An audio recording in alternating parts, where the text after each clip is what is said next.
Right. We can ask and say, what is this work that we need to do? Why do we need a budget? Why do we need the president to give his seal of approval? Say, go and do this work. It's a lot of work. It requires money. But it's not as much as the money that is required even to write a constitution, or the money that is required to fit.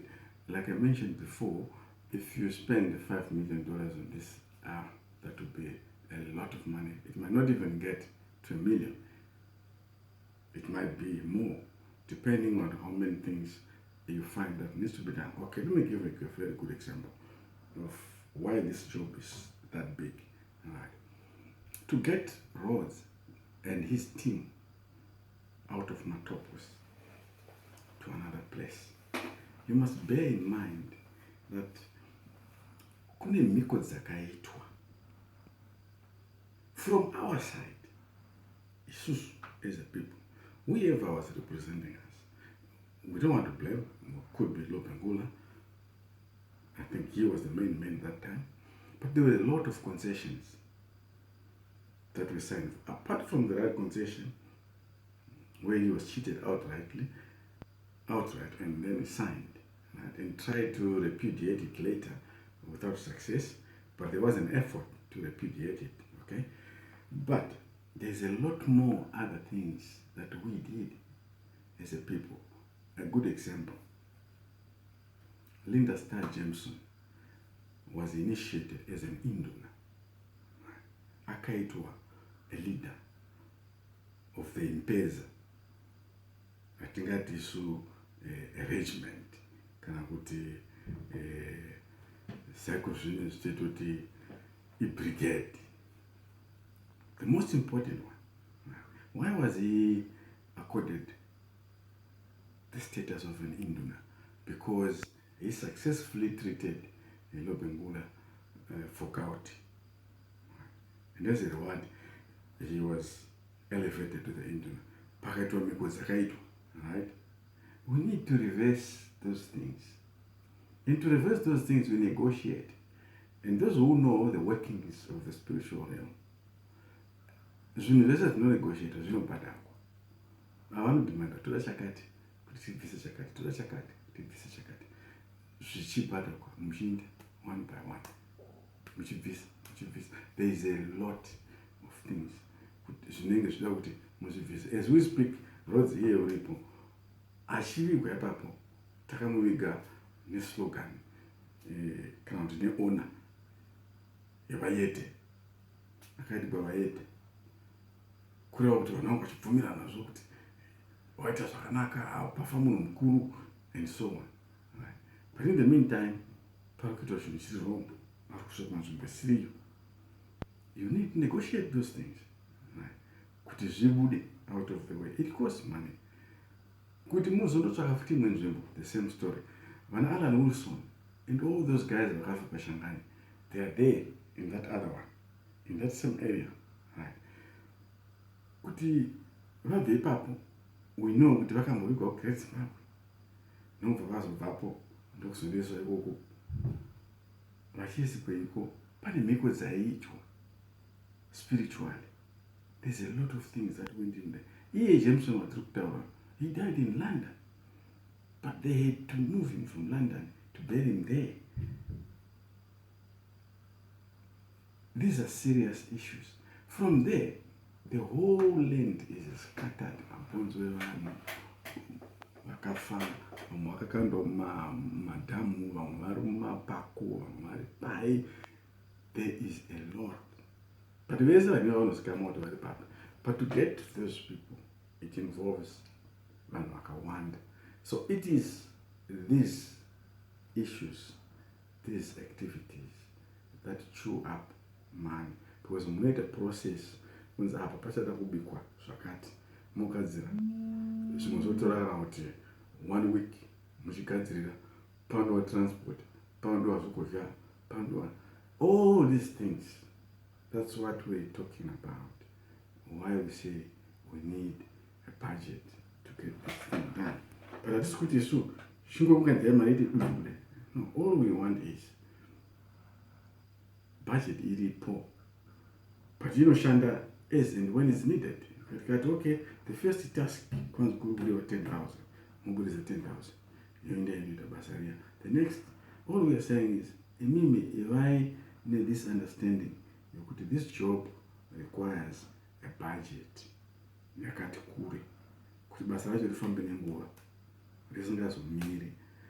But chakanakira budget yacho ndekuti what you unlock, kana ma-unlock ma-resources enyika, ma-unlock mari yacho, we are talking about unlocking trillions of dollars in wealth. Nekuti tichava ne-access back to our minerals.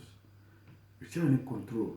Zvino tinongoti tine control, but spiritually hatina control yema-minerals ndeyema-British. Nyaya identity it comes back into play. Unovhunza kamusingazivi spiritually, zvinovhunza kuti arikuda zvinhu izvi ndiani.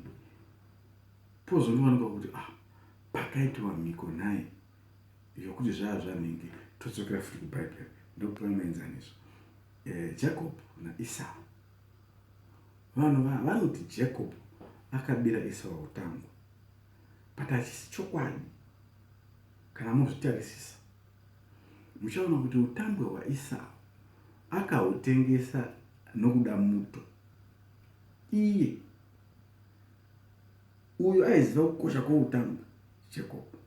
Akati une zvaraka, unoda supu yangu, ndoda utambwe.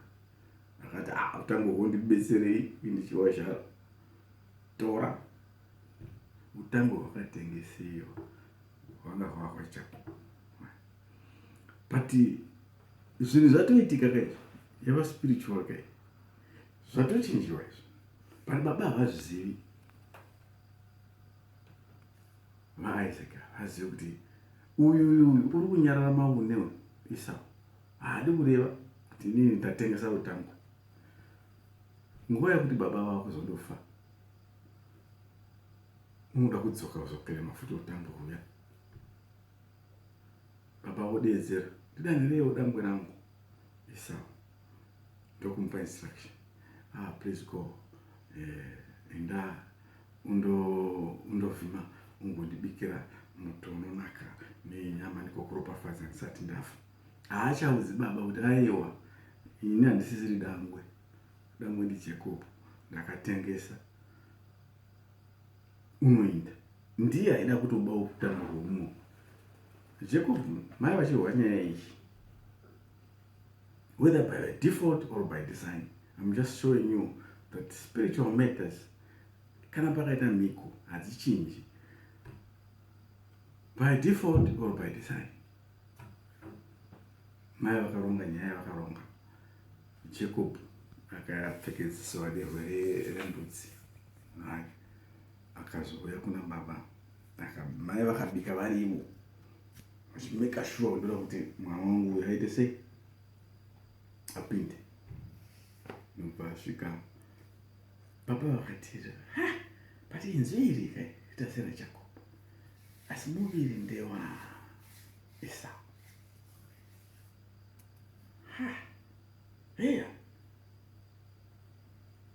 rekaindiropafadza, muropafadza, mubatora maropafadza ose. Asi muone kuti nyaya iripo, mubvunzo unovhunziwa ndokuti ndiani? Ndini Esau. Ndiani? Mubvunzo iwoyoyo hausokutamba nawo.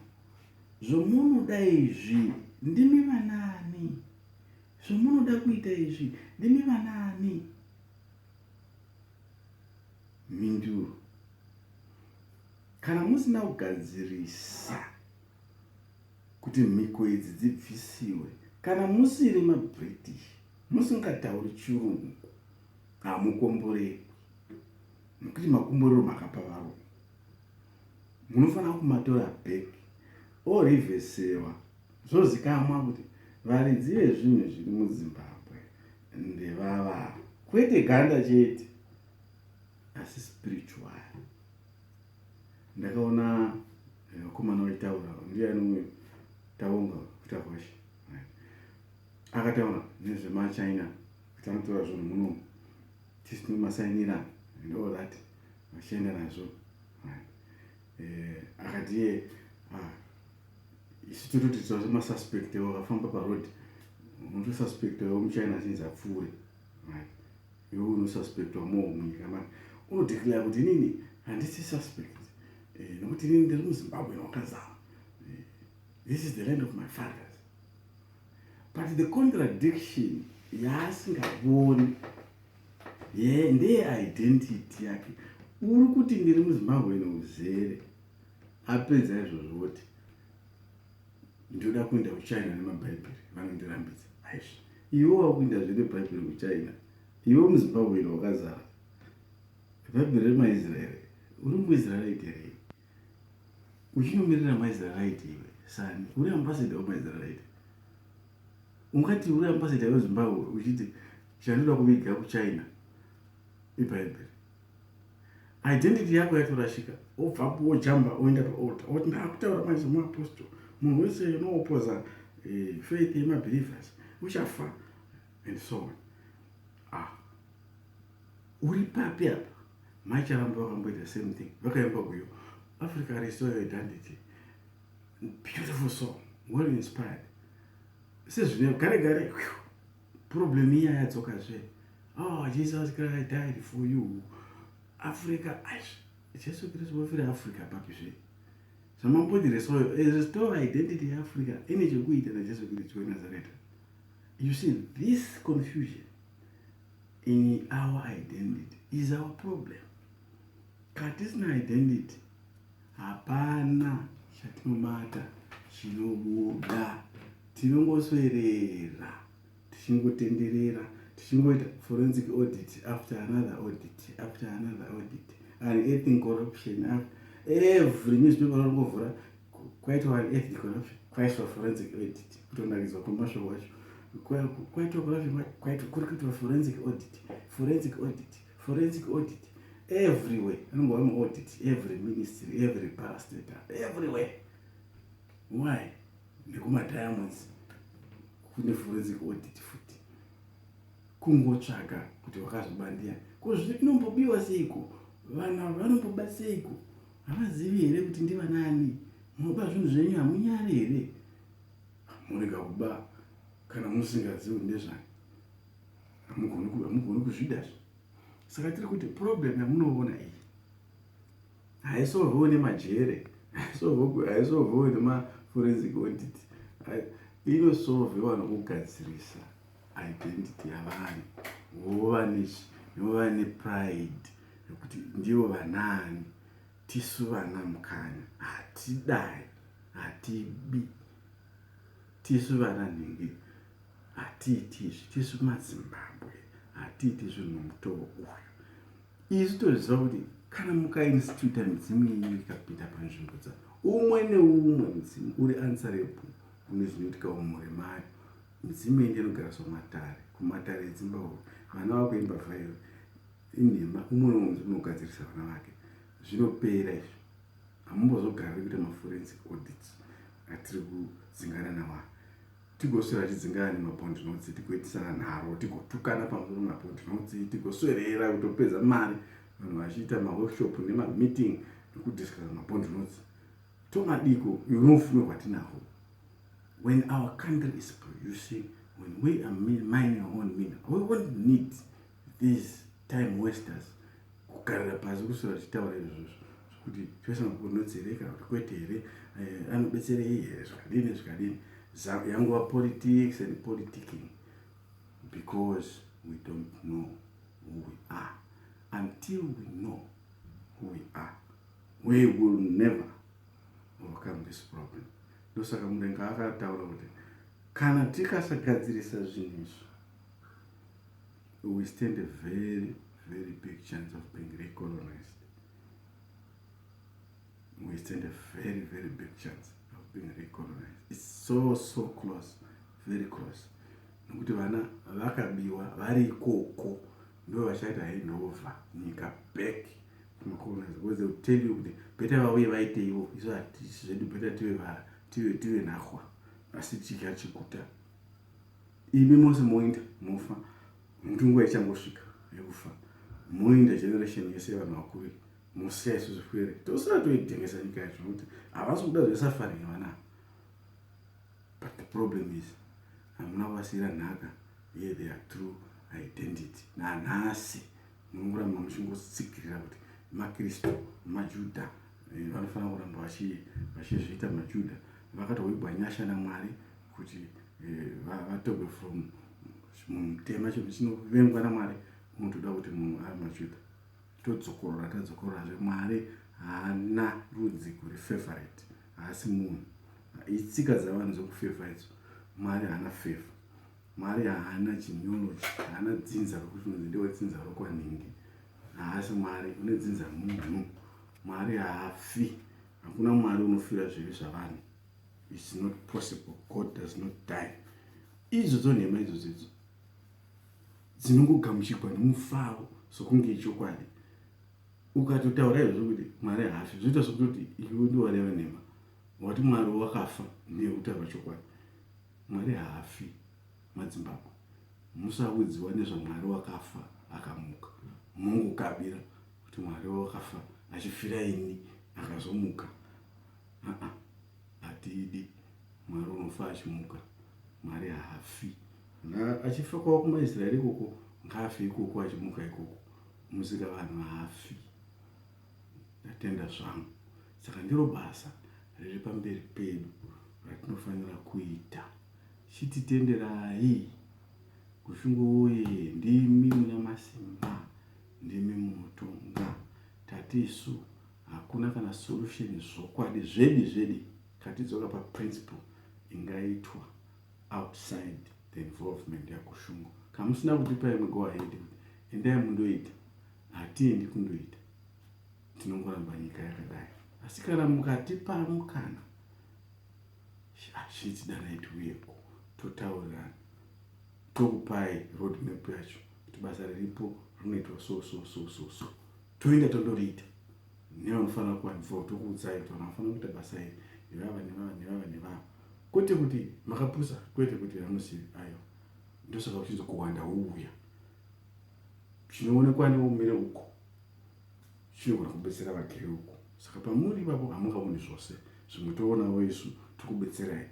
Saka tavewo zokubetserai, ndoimba muchabvuma kubetserwa. Totarisira kunzwa kudana kwenyu kuti uya tigare pasi tikadzisire nyaya. Tatenda hako.